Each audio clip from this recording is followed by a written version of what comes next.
Shipped to you at no cost. Go to testkitforfree.com today. Paid for by T Euro Health. Of the working class, Rick Smith.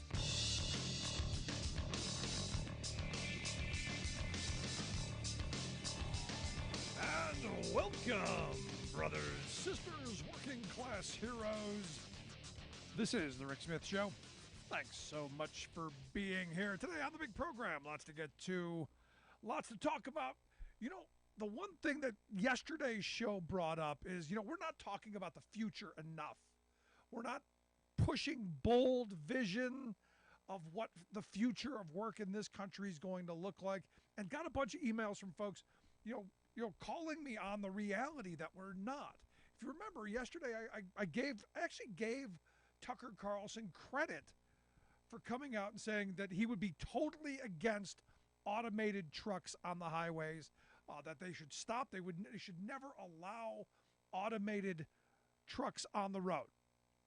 And his idea, his statement was, because those are jobs for people. It is the number one job for high school educated men in this country. His words. He talked about a social compact, which I got to tell you, I'm quite shocked to hear coming out of his mouth, since everything Republicans and conservatives have been doing the last 40 years has been tearing at that social compact. Now, as I said yesterday, the reality is Tucker knows there's no way you're stopping this animal from happening. Even I've been saying, you're not going to stop it. We need to legislate it. We need to regulate it. We need to tax it. We need to do a bunch of things to make it a little bit more costly so it slows down a little bit, so that workers don't get screwed over like we do in every single technological change. But he's taking a position, nope, not going to allow it, because he knows it's going to happen. And it's going to give him the position to go, well, I was against it. Oddly enough, he's not against all the other automation. It's just this one, because this affects the audience, the people that put money into his pocket. But it got a lot of folks reaching out to me going, you're right. We need to be thinking in visionary, futuristic, big thoughts. And I came across last week, and I forgot about it, that there's evidently a couple of Pennsylvania lawmakers are in the process of drafting a bill that would create a 4-day work week here in Pennsylvania. As I understand it, and the details are murky at this moment, a little murky, but they're proposing some kind of a tax credit system that, for employers who offer this 4-day work week, kind of the carrot, the goal, offer a carrot so that they'll, the businesses will go, hey, I'll get this money and it'll be a win for me and I'll get happier workers. So the idea is they're going to propose this legislation to shorten the work weeks by giving these tax credits to corporations to do this. And the weird thing is this is, I think, going to eventually happen in my lifetime. I view this in the same light that you go back and you read the history of the 8-hour day, under the flag of 8 hours for work, 8 hours for rest, 8 hours for what we will. Now remember, they came from the 6 days a week, sun up to sundown work day. You're talking 72 hours, 80 hours a week, down to an 8-hour day, 48 hours a week. This is one of those things.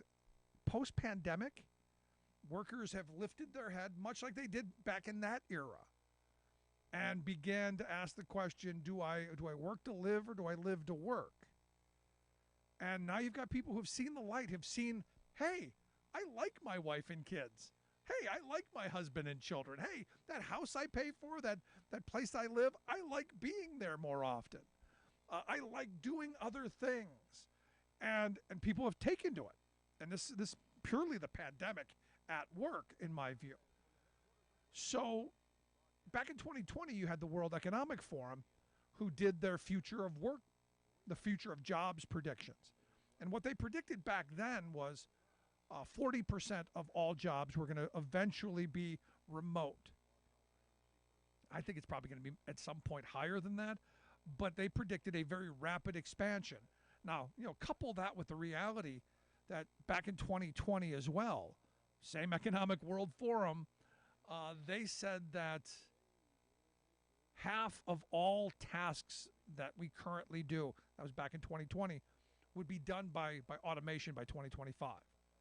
That we would be losing a lot of jobs. But it would create millions of jobs because, again, we would be doing different things, but it was almost going to be an offset.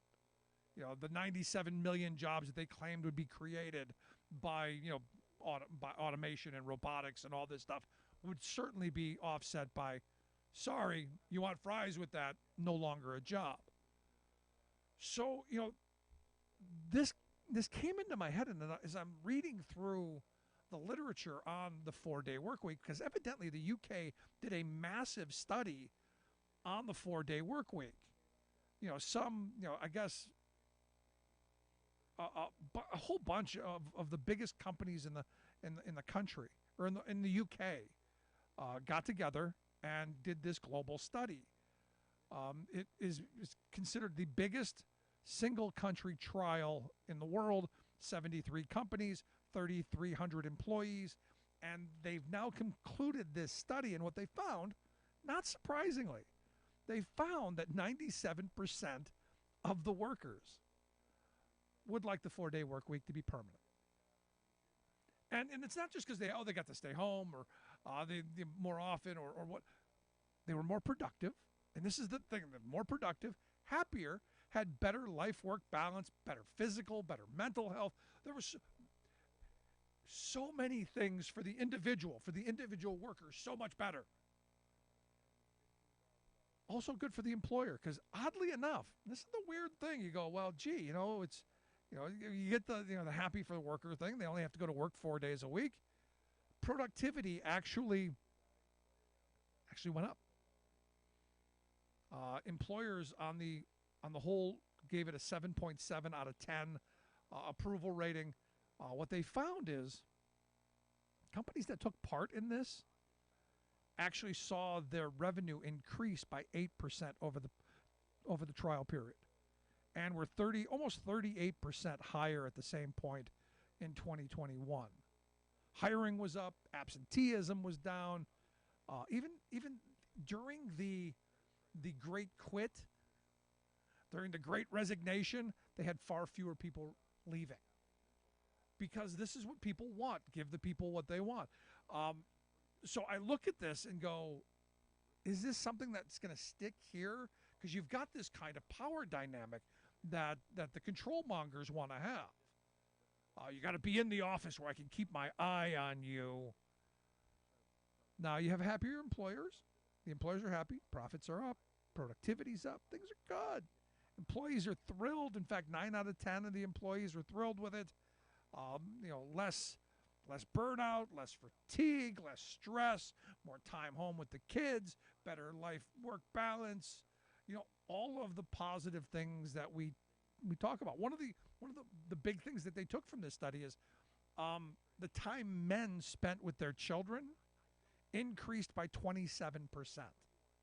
Again, this is one of those things you should be grabbing the family value folks going, hey, this is something you should be, that. Now, interestingly enough, that 27% is an interesting number, because it's the exact amount of time that was spent in the commute. So, Dad got, instead of driving back and forth to work, sitting in traffic, breathing exhaust fumes, bumper to bumper, road raging, telling the driver next to him they're number one, they're at home with the kids. That's kind of impressive. Now, I've said for years we should have been pushing for a shorter work week for years. This is something I've been calling for years, and I've wanted my labor friends to get behind. Never really the kind of push. Every recession that pops up, I say this all the time, every recession that pops up, I start calling for this 4-day work week, and then have something like unemployment fill in the gaps.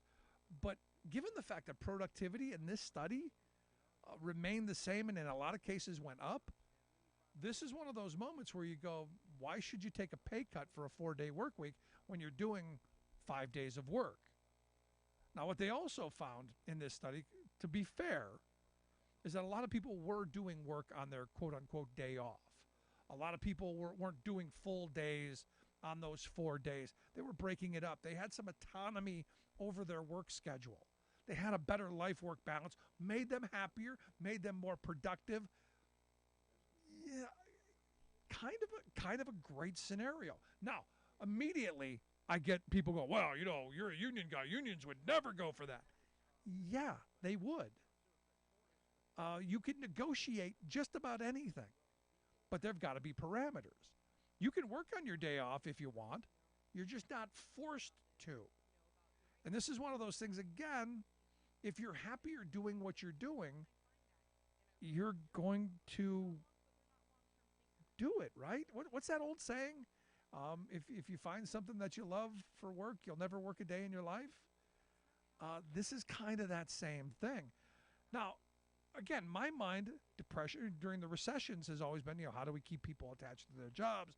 How do we not, very, very, very working class ethic, very fixing short-term problems, not looking down the road and going, hey, this should be a permanent movement.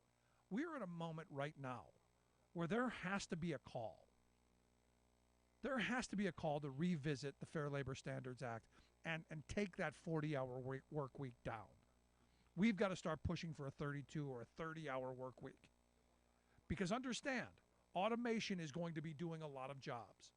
There's going to be a lot of technological production. There's going to be a lot of productivity because of computers, and a handful of people are going to be the ones who are going to benefit from this.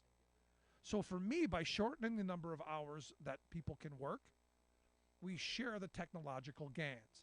This has not been talked about yet, and I think it's incredibly important because we need more people attached to work. If computers and robots are doing all the jobs, what do humans do? What do we, the people, do?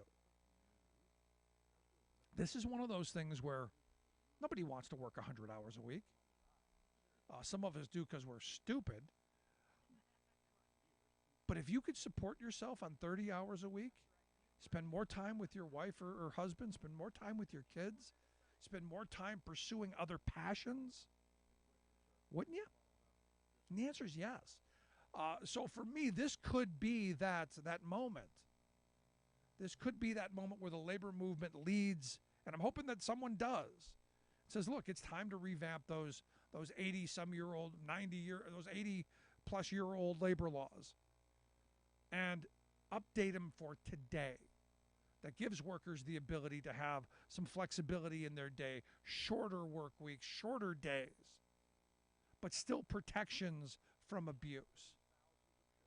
And, I'm sure there's somebody out there going, no, we could never have a shorter work week or shorter work day.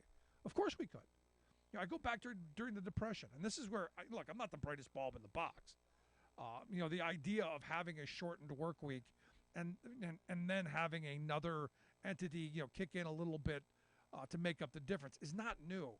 The Kellogg Corporation, under the robber baron who owned Kellogg's, during the Depression had a 6-hour workday.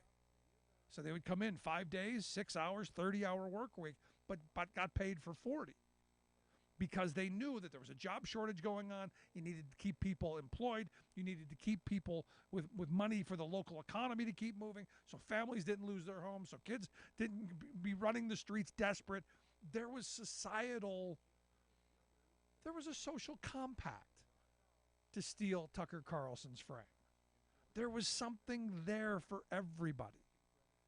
And the employer class of that period, the benevolent employer class, the robber barons of the era, somewhat understood that. The question is, will the robber barons of today get it? And then why aren't we pushing for it? So we're going to have a couple of the legislators from Pennsylvania on this week to talk about their proposed legislation and what this could mean. I personally think this should be a rallying cry for every worker. We need to come up with a good slogan like 8 hours for work, 8 hours for rest, 8 hours for what we will. We need to update it for the 21st century so that we're saying, 4 days off, 4 days a week, or 6-hour days, or whatever it is. But we need to update and revive that 40-hour work week and start beginning to claw that back. The last time that I can remember reading about a real push was in the 1950s when one of the radio broadcast unions was pushing for a 30-hour work week. I think they even asked for a 28. This is the time. I want to hear your thoughts. Are you in favor of a 4-day work week? Can you see the value? Can you see how it would be more productive? Or are you stuck on the old, got to do the 40 hours? I want to hear your thoughts. Email me, rick@thericksmithshow.com. Quick break. Right back.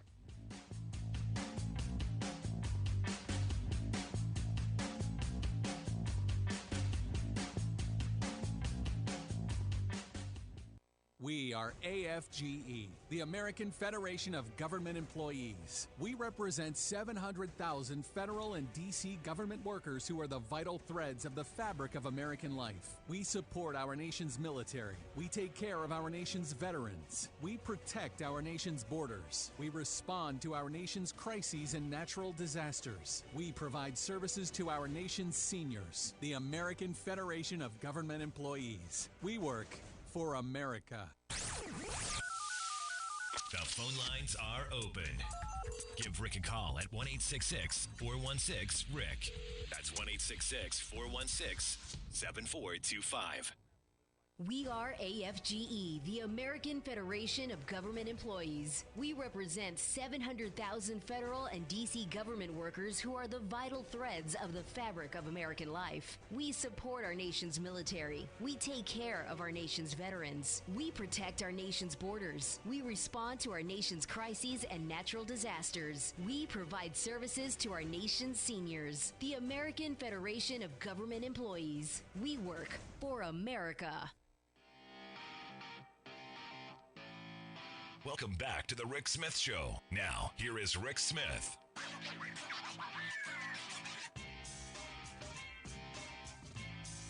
So Elon Musk, remember yesterday we talked about Elon Musk not being able to go to the little boy's room unless he was accompanied by two big, bulky bodyguards. Remember that? Well, today, another edition of As the Elon Goes. Evidently, Elon, again, he's been kind of like a daily distraction if you think about it. And Exhibit A on why you shouldn't give one person as much power as this guy's got because of the enormous wealth he's got. Evidently, how this story goes is he bought a company and a guy negotiated himself a job under a contract that if he ever got fired, you have to pay him a huge amount of money. So the guy said, I want to work for the company because I've built this component, this part of this company. I'm selling it to Twitter because Twitter's a bigger company. It's going to help build my vision of what I can do. And I want to be part of this. So my contract in selling this is that I remain a part of it. And that makes a lot of sense. Now, this is a disabled guy from Iceland. Just so we get the context, a guy in a wheelchair from Iceland who's, a computer genius, and evidently smart enough to get himself a contract. A working person who goes, you know what? Hey, I should have a contract because, a handshake doesn't make it anymore. So evidently, Elon maybe fired him, maybe didn't fire him. They weren't really sure for a couple of days. And I guess, Elon Musk even made fun of his disability on Twitter, saying, well, he can't type, just some stupid stuff that you would expect from Elon. The reason I bring this up is not because a rich guy, ended up firing another person at Twitter. The reason I bring this up is the guy's in the power seat because he's like, fine, go ahead, fire me. You fire people all the time. You lay people off all the time. It's not a big deal. I understand it. Are you going to honor the contract I have? And this, for me, is another one of those moments where, you know what? Okay, you don't want me part of your company? Okay, I'm willing to go. But you got to honor the contract. And for me, we could spend all day talking about all the stuff that's going on with that. For me, what I took from the whole conversation, the Twitter thread that was very interesting, funny, and just should be a Netflix series, is that working people need contracts. Because this guy's like, fine, do with me what you want, but are you going to pay me? And if you're not, well, there's a court system for this. And I'm hoping that's the lesson that comes from that. I'm hoping that this is the lesson that ends up resonating at some point. And again, I hope my friends in labor point that out, that working people need to have, that signed document that says these are the wages, hours, conditions, these are the things that we agree to, these are the things that you agree to, and this is what happens if either of us break them. That's kind of an important thing. So as I'm looking at this, and I'm going to be following now. I'm actually following the guy because I got to know if he's going to get the $100,000 that the firing him will get him. We will see. Speaking of money, and or if Elon's check bounces. Speaking of money and the possibility of a check bouncing, evidently the House is preparing for a default. Evidently, the House Ways and Means Committee will soon be taking up a piece of legislation to require certain payments of government. So, they're going to try and make sure that when they breach the debt ceiling, it's only going to hurt certain people. I'll let that sink in. It's only going to hurt certain people. And you got to wonder who those certain people might be.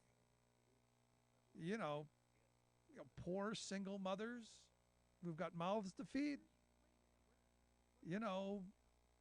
Seniors living in nursing homes. I don't know. The workers who work for the federal government. The hundreds of thousands of people who their lives depend on collecting that paycheck for coming and doing their work. What we're seeing is we're seeing them set up what is a political hit job. This debt ceiling is ridiculous. It should have never been put into place. It is plain dumb. And what they love to play on is they love to play on the idea that all of us think government operates like our kitchen table, that there is an absolute hard cap on our credit card and we can never go over. And if we do, there are all these horrible things that happen. That's not how government works. At the end of the day, our government is the backstop for everything else. If the roads and bridges need to be replaced, they need to be replaced. If there's a catastrophe, you need to raise funds to be able to take care of that. If you have hungry children, we need to be feeding them. We need to make sure that people don't go hungry on the streets. Now, what's interesting is there are people on the far right who would be okay with your children going to bed hungry tonight. They're okay with that. And I'll bet you, they'd make a religious justification for it. Blaming you for being poor, you must have done something, made someone mad. It's twisted to me how we've taken religion and turned it into some kind of angry thing. And I'll bet you they're going to come back and they're going to say the debt ceiling is part of this as well. You know who's going to get hurt in this debt ceiling fight? Working people like you and me. Those government workers who are, again, stuck in the middle. Poor, hungry families. Those are the people who are going to get hurt. But again, the cruelty is always the point because it's what they do. At the end of it, Republicans hate working people. Just look at what they do to us. I'm Rick Smith, and this is Labor History in 2.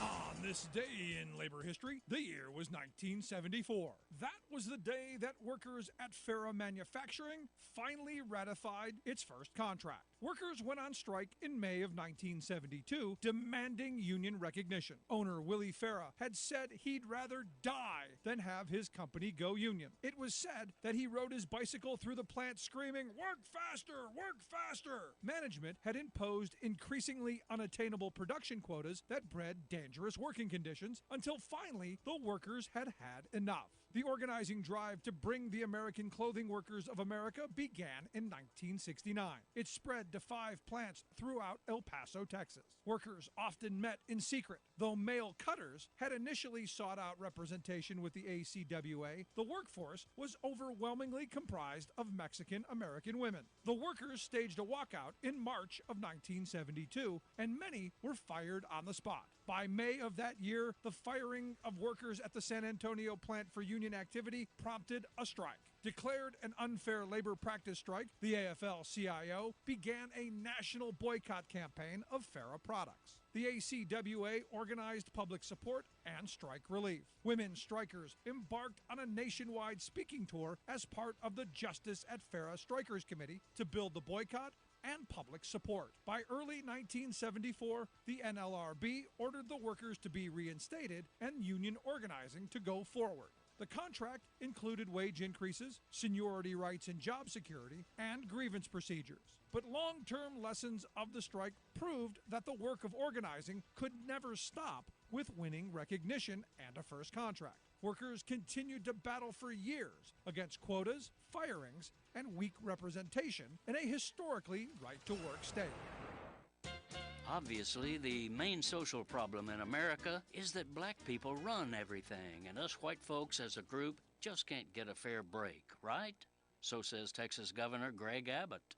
As a lifelong white Texan, I can't tell you how amazing it is to see our governor come out unapologetically for a return to the old-time institutional bigotry.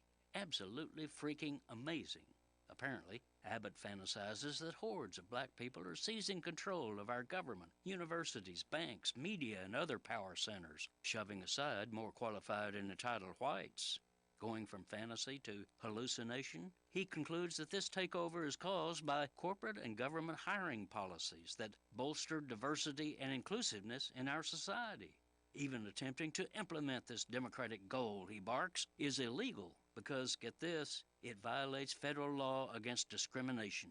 Yes, in Greg world, fighting discrimination against minorities discriminates against the white majority. So, Abbott has actually issued an edict directing state agencies and universities to shut down all hiring programs that include diversity goals. His official injunction declares that deliberately trying to stop excluding minorities leads to, quote, the alienation of individuals from the workplace. He means, of course, that some white people are alienated, that non-white people are getting job opportunities. Never mind that minorities routinely suffer extreme alienation from the workplace, i.e., exclusion. Abbott's attack on diversity also includes more exclusion of women, people with disabilities, LGBTQ people, veterans. Give him credit. He's an equal opportunity abuser. This is Jim Hightower saying Abbott and his right-wing ilk should realize that the price of creating an exclusive society with no diversity is that they would then be stuck living with people like themselves.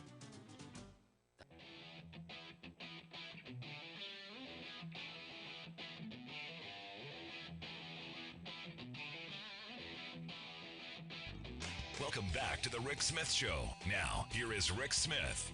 New Gallup poll out. It's actually kind of a little shocking, to be honest. It's as low as it is.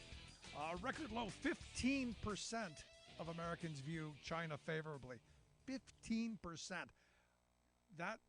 It's dropped 38 points since 2018. And I guess coming out of the pandemic, to be honest, when you didn't get enough PPE and you realize that our supply chain is so heavily dependent on China and that we can't, buy a new car or do half the things we need to do, and inflation's part of our supply chain. Yeah, maybe I do understand why it's that low. Maybe it should be lower. Anyway, here to share some thoughts on, maybe why this is so low, and to share some of his testimony from the House Select Committee on Chinese Communist Party, and while examining China-U.S. relations. Asked our good friend Scott Paul to come talk with us. He's the president of the Alliance for American Manufacturing, AmericanManufacturing.org, their website. Scott, thanks for taking time for us. Hey, Rick, it is great to be with you tonight.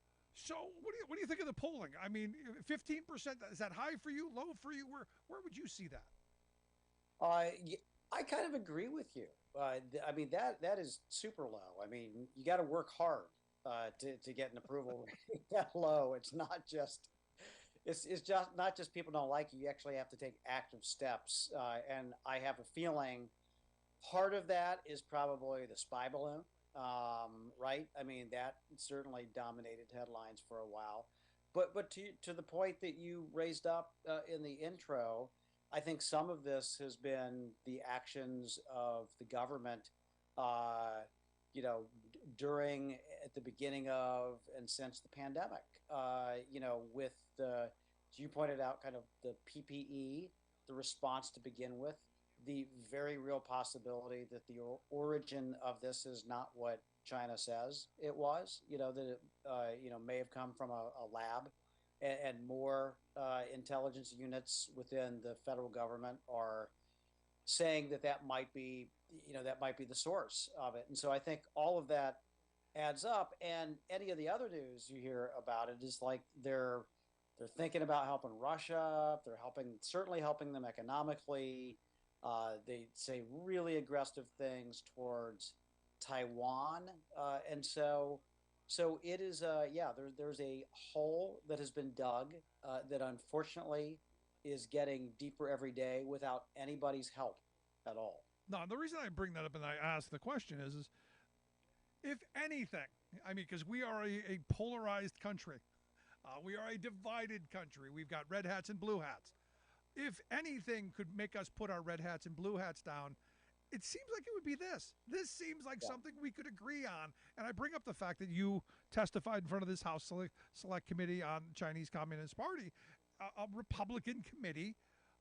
This seems like a perfect opportunity to go, hey, maybe we should all kind of coalesce around this idea that we should be making stuff here. I know we've been talking about this for at least 15 years, but maybe now's the time. Yeah, yeah. I think it's beginning to be that time, and at least for Rick, I will say, I think that everybody now agrees that we have a problem. Okay, and not everybody was there before, right? They're like, oh, maybe there were some jobs lost, but it's helping consumers, or we're not even in a Cold War. Let's not worry as much. And so I think now members of Congress, both Democrats and Republicans, are firmly in the camp that there's a problem to be dealt with here. No. I would say, yeah. I'm sorry. Go ahead. No, I was going to ask. Now you testified, on how we can maybe move down the road to fixing this, because I think everybody's ready. At least everybody I talk to is finally where I was 10, 15 years ago. Domestic production for domestic consumption. I think, and one of the great things that this president is doing, and the reason I love Joe Biden, is we're moving in that direction. Not as fast as I would like, and there are reasons for that, but we are moving in that direction. And you talked about some of the things that could help us move in that direction. Yeah, I mean, I came with a list of ideas. I often think that it's one thing to present the problem, and that was part of my job and part of my task there was to say why this is a problem. But I also think that it's incumbent on us to suggest solutions as well that are actionable. And for me, those solutions included the investments that you referred to, and that's building on what we saw with semiconductors, with clean energy manufacturing, with infrastructure, expanding into a lot of other areas of domestic production. Pharmaceuticals comes to mind, specialty metals, rare earth minerals processing. I mean, there's almost an endless list of this. I mean, the Biden administration had a 1,400-page supply chain report. You just got to basically look at that and dive into it. And then the other aspect of it is holding the Chinese Communist Party accountable for its behavior. And some of that has to do with trade policy, with tariffs, or enforcing the Uyghur Forced Labor Prevention Act, designed to bar goods coming from the region of China where there is a genocide and forced labor taking place, sharpening up our own trade tools a little bit, screening the outbound investment. I mean, I think a lot of people, and this is some of the feedback I got from the testimony, folks were like, man, I didn't realize the numbers were that big. That's a real problem. I was like, well, yeah, this has been building up. There is more than $1 trillion worth of U.S. company investment in China. $600 billion of intellectual property theft. A $380 billion annual trade deficit. with China. So this is not trivial. This is real stuff, and it's going to take very sharp tools to get at it. So reviewing the investments that companies are trying to make in China and stopping them if they are going to hurt our productive capacity in the United States, I think is also going to be an important. No, that's piece a of big thing. And to your point, there was a story I read today. Maybe you saw this. This billionaire investor, Mark Mobius, is his name. He said that China is actually restricting people from taking money out of the country. He said he's got a giant HSBC account in Shanghai. He said he can't get his money out. Because they're restricting the flow out of the country. And it's something I've been saying for years. We need to have capital borders. I think we need to have borders. If we've got people who are hell bent on the southern border, yet we got products going back and forth. You got money going back and forth. I'm a big supporter of borders. Yeah, yeah. I think that having border adjustability with respect to taxes, tariffs, all of this, I think is very important to making sure that we're defending our workers, our innovation base, our security. I think that's all critically important because the point, one of the points that I made to the committee members was that you're lured by this promise of cheap consumer prices, and yeah, T-shirts are cheap, right? Now they're cheap in a number of different ways, and people don't know or care how they're made, which is a big problem. But in exchange for that, if you view that somehow as an attribute, we've given up the keys to the 21st century economy. We've handed them to the Chinese Communist Party. And it's clear now that the Chinese Communist Party is not going to give them back and is going to try to design the rules in a way to benefit itself at the expense of all of us. And that's going to be a problem when it comes to all of these industries where we're deeply leveraged into China and trying to get that out, like antibiotics, a great example of that, or rare earth mineral processing. Almost all of what I just described in the entire world takes place in China right now. Just doesn't make any sense. Yeah, I mean the weird thing is you talk to the average person, they have no idea how we got into this mess. And I mean this is 20 years. This is not in the grand scheme of time. This is a blip on us being the producer of the world to our now being hyper dependent. In fact, yesterday I read a story over at the Wall Street Journal that said the headline: "U.S. not ready for great power conflict." And they went through that we're not ready to get into a war. I know we're got the most powerful military in the history of civilization. You got to put that caveat out there. But we're not ready to build the machinery. We're not willing to fix this stuff. We don't have the productive capacity. Yeah, that's absolutely right. And the article you referred to, and again, I don't want to alarm people because our hope is that we're preventing a war or conflict with China by having the right kind of deterrence and the right kind of policy and ensuring that China knows that we won't stand for aggression. I think it's I'm a Teddy Roosevelt fan. Walk that's softly right. and carry a big stick. The Right. walk softly part's something we struggle with, but I think you still have to have the big stick. Yeah, that's right. And this article referred to war games that take place, and these are simulations, and they're very important to understand. But in all of these simulations, if China were to invade Taiwan with amphibious landings, it's estimated that we would run out of missiles in the Pacific Theater in a week. In a week, we'd be done. We'd be out of missiles. And so, and you can't just grow them on trees. I mean, they take months and years to produce because they're very high tech, and they cost some money. And so, it is like we need to arm Ukraine. We totally need to do that. And I just, I hate to say let's enlarge our defense budget because we spend so much already, but we can certainly devote more of that to stuff that we're going to need in the case of a strategic conflict. Or like more that. importantly, we need to have manufacturing capacity that we could transition, that we could move over. I mean, you go back to the lesson that I learned from World War II, and maybe I learned the wrong one, is have your own energy supply, which we do, and Yeah. have a manufacturing base that you can then turn into war production in the event that you need to. And we did that. That's right.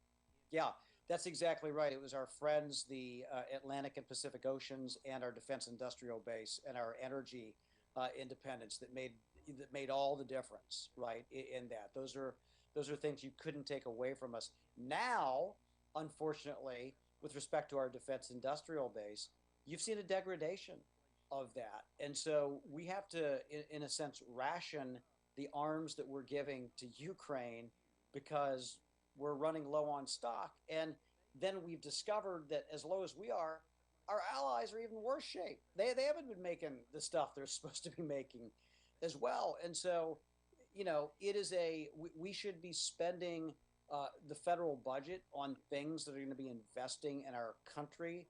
We also need to make sure that we have the deterrence to protect our own borders and our alliances as well. Yeah. And so that's going to be a big piece of this as we move ahead. No, I'm right there with you. You're listening to the Rick Smith Show with Scott Paul. Scott's the president of the Alliance for American Manufacturing, AmericanManufacturing.org, the website. We'll get links out on social media. You can check out the incredible work they do. Now, one of the things you talk about that we've talked about in the past that I think is really important, ending normalized trade status. Ending the permanent normal trade relation status that China has. I don't think we should have ever given it to them. I've said for years it was a huge mistake. I know they were going to come along. They were going to be, it's the same thing with Mexico. Their wages were going to come up and all of that. And, the crazy guy with the big ears was right. Giant sucking sound. Same thing with China. It was worse, though. Is it possible to end that and that decoupling? Were you asked about this? What pain would be part of that decoupling? Right. It's a good point. And to all your Gen Z listeners who don't know who the guy with the big ears is Ross Perot, by the way. He's in your history books, probably as a footnote, but he was actually right about this. You're right, Rick. So the normalized trade relations, and I focused on this. I said, look, China, and this is very clear. The Chinese Communist Party, they do central planning. Every 5 years, they have a plan. It's written out. We can see what they were doing. They had a program called Made in China 2025 where they said, we want to dominate all these industries globally. So it wasn't a secret. It wasn't like we had to spy on them to figure this out. They did. But even with all of that evidence, we still made it worse. We made it worse. First, we gave them this normalized trade relations, which basically gives China 0% tariffs on almost every product coming to the United States, except for the ones, by the way, where we've added tariffs in the interim. And we didn't hold them accountable in any way when there was cheating on trade. So it was huge. So yes, we should suspend normal trade relations with China. If we suspend it, then that gives the president and the Congress some leverage on how to adjust the tariffs so that we can tighten the screws if we need to, and see what the response is, and see if there's, and do it in a way where we can reshore stuff. I think that would be very important. And look, this is a bill. I think there's definitely a version in the Senate side that has like 4 or 5 Republican co-sponsors. I think there's a Democratic version that's going to get introduced. There's going to be a competition for all of this. But I just want to make a point about this, Rick, before we leave this topic, is that, that suggestion, my testimony, all of this has prompted outcries from the elite opinion makers. Fareed Zakaria, Max Boot, these are 2 guys who write columns in the Washington Post, very serious people. Fareed Zakaria says, we have to stop this groupthink on China, that it's a strategic, challenge for the United States. Otherwise, it's going to lead us down the road to conflict. And this groupthink is dangerous. And, my thinking on this actually was not groupthink. I mean, we were very much the outliers at the beginning of this, and opinion has come around. The groupthink was people like Fareed Zakaria who were saying this is a slam dunk with China. Why are we even having this debate? Yeah. We shouldn't even have this debate. This debate is stupid. I mean, Bill Clinton basically, this is a stupid debate to have. 20 years from now, we'll be wondering why we even had this debate. It's such a slam dunk. And then Max Boot, columnist for the Post, said basically the same thing. It's like, this thing is so one-sided. All the information they're presenting, it's like, no, actually, these are all the facts. I have 50 footnotes in my testimony of where the facts came from. They're just upset that the Chamber of Commerce and the big businesses aren't getting their way on this stuff for a welcome change. That's it. But here's the thing, and this is the part, and this is where I want to end this up. If we do this right, and this angers me too, and we've talked about this, reshoring manufacturing is going to be costly. We're going to have to invest in infrastructure. In fact, today the story out is evidently Siemens is going to be bringing a $220 million rail car factory to North Carolina. Because we're going to be investing in rail cars. We're going to be investing in infrastructure. We're building stuff. This is good for business. And now the weird thing is would Zakaria and Boot want those rail cars made in China and shipped here to be used? I would think they say, yeah, that's what they would want. And I have a problem with that. Yeah, I do too. And I was like, look, did you guys wake up from like a Rip Van Winkle nap from the 90s and end up here?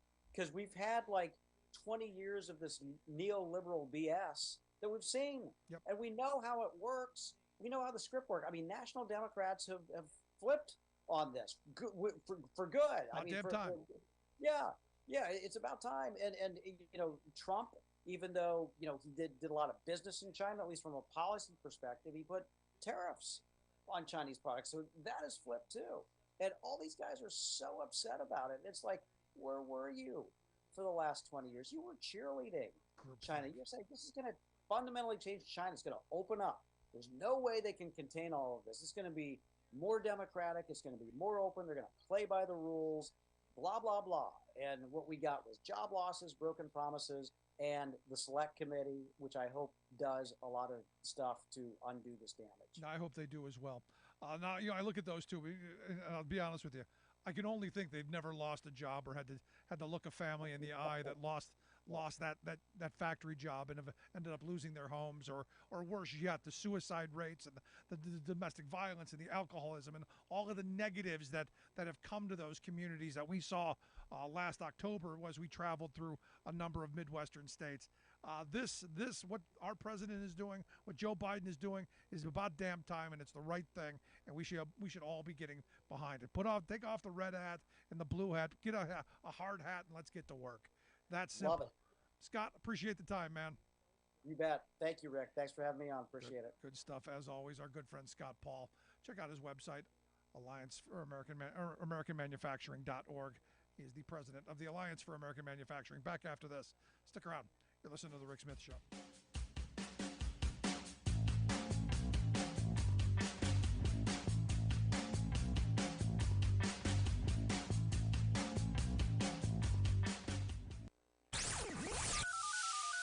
The phone lines are open.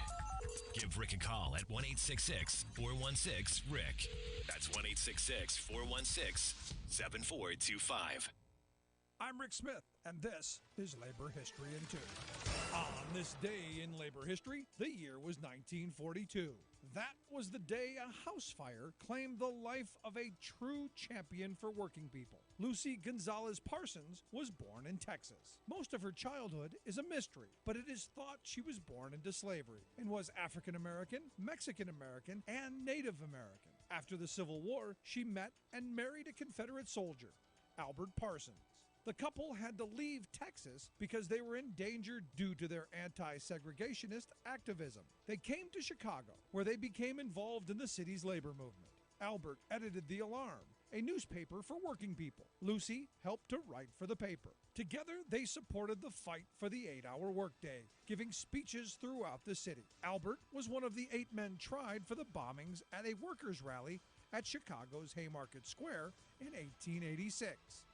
Although it was clear he was not even present when the bomb was thrown, Albert was convicted and hanged. After losing her beloved husband, Lucy kept up the fight for working people. She was a founding member of the IWW, the Industrial Workers of the World. She continued to speak and write for the causes of women's rights and workers' rights. Because of her activism, the Chicago police called her more dangerous than 1,000 rioters. In 1915, she helped to lead a hunger march of thousands of people in Chicago. At the march, the iconic labor song Solidarity Forever was .com. You're listening to The Rick Smith Show, where working people come to talk. I think back to the Clinton era, where we were sold on this idea that this was going to be great. We're going to open up trade. We're going to trade. We're going to open up the largest market in the world to our products, and it was going to be great. People who are making 3 cents a day, we're going to be able to buy our farm equipment and all this. Understand, they knew agriculture was going to make out huge. Agriculture still is a really powerful lobby in this country. So opening up China to our agriculture was really important. And that's pretty much how it got sold through. But I remember, Clinton and the corporate neoliberal Democrats saying, "Oh, this is going to be great. We're going to create jobs." And I remember thinking at the time, this is going to be horrible because this is going to put us into even greater competition with desperate countries and desperate workers. I'm not against the Chinese workers, but if you're competing with someone who makes pennies on the dollar, you have a problem. And we were told, no, the American worker could compete with anyone. No, you can't. I know they love to puff up our ego and, we're the greatest. We're number one. No, you're not going to out-compete. One person is not going to beat 30. It's just not going to happen. Especially when you see the kind of massive investment that American corporations made over there, along with the Chinese who partnered with them, basically stole their technology. And I have no sympathy for companies that lost their technology, that intellectual property rights were stolen. None whatsoever. You deserve what you got. But what the Chinese did, and look, they were smart. They needed jobs for their people. They needed a whole bunch of investment, and they got it. They got greedy American corporations that come over there and give our future away for short-term gain. That's what happened. Corporate America got fat and happy, got rich. The investor class got rich. The working class got screwed. And you look at the country now and how divided we are. It is a direct relation to that moment. You go to those towns and look at the working people in those towns who remember how it used to be when the factory was there and those good union jobs provided good wages that reverberated through the local economy. So, Bob and Sally could have the local soda fountain, and John and Jan could have the local candy store, and, Mom and Pop owned Main Street because you had a factory that had disposable income for working people to be able to get into that local economy and get it going. As soon as that factory went, all those shops shut down. And what came to town was desperation and poverty, and then all of the negatives. The domestic violence, the alcoholism, the mental health problems, the opioid and drug addiction, all of that stuff. And they feel abandoned. The companies left them. The unions broke up because there was nothing there left because the unions aren't made of money. The government didn't do anything for them. So they're angry, and Trump tapped into that. He was not stupid. He tapped into what was a very real angry moment. Now we've got a president who's actually doing something to bring some of that manufacturing back, to solve some of those solutions. I want to hear your thoughts. Email me, rick@thericksmithshow.com.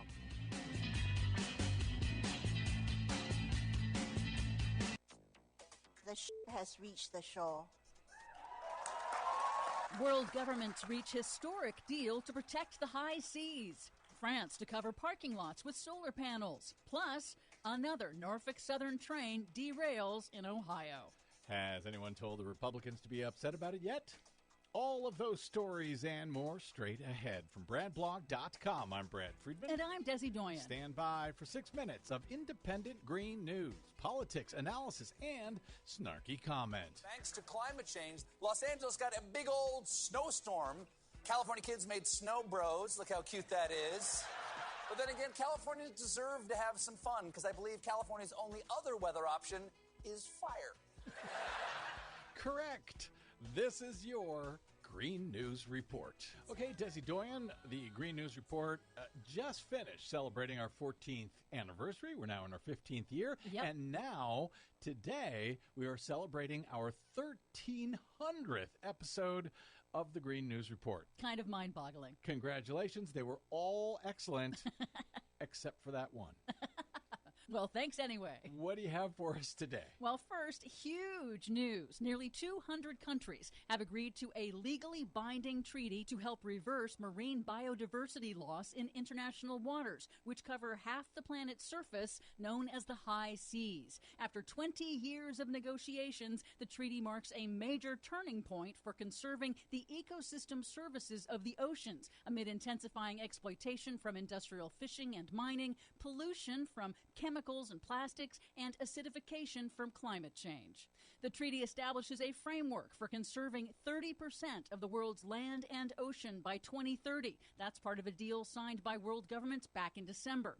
This new global treaty addresses issues with the current inadequate patchwork of regulations, which Simon Wormsley of the World Wildlife Fund, in an interview with the UK's Channel 4, says is critical to protect marine animals on migration routes. For instance, whales in the whole of their migratory routes, because they're threatened from when they start travelling to when they finish travelling.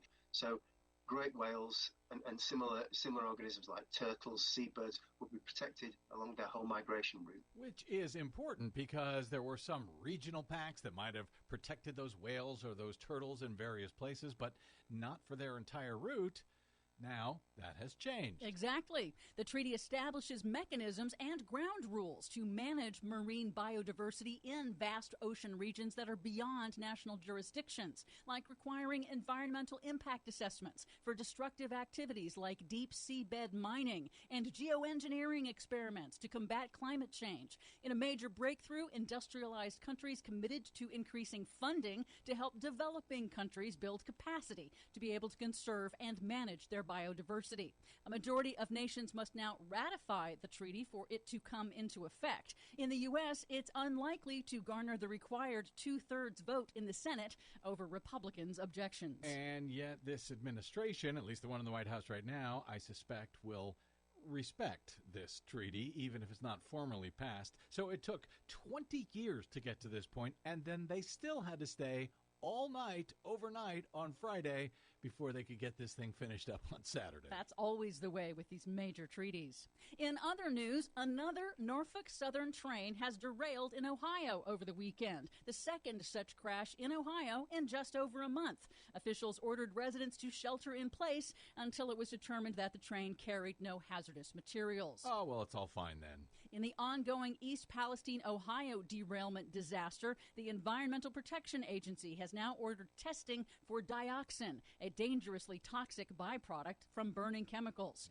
Railroad unions say that rail workers have fallen ill at the Norfolk Southern derailment site, and concerns are also mounting regarding potential chemical exposure for first responders who rushed to the scene from more than 80 regional fire departments. In Minnesota, after state lawmakers passed a law establishing a target of 100% clean electricity by 2040, it may face a legal challenge from neighbor North Dakota. North Dakota regulators say Minnesota's law requiring clean electricity infringes on North Dakota's rights under the Dormant Commerce Clause in the U.S. Constitution because it will eventually phase out Minnesota buying North Dakota. KCAA Loma Linda.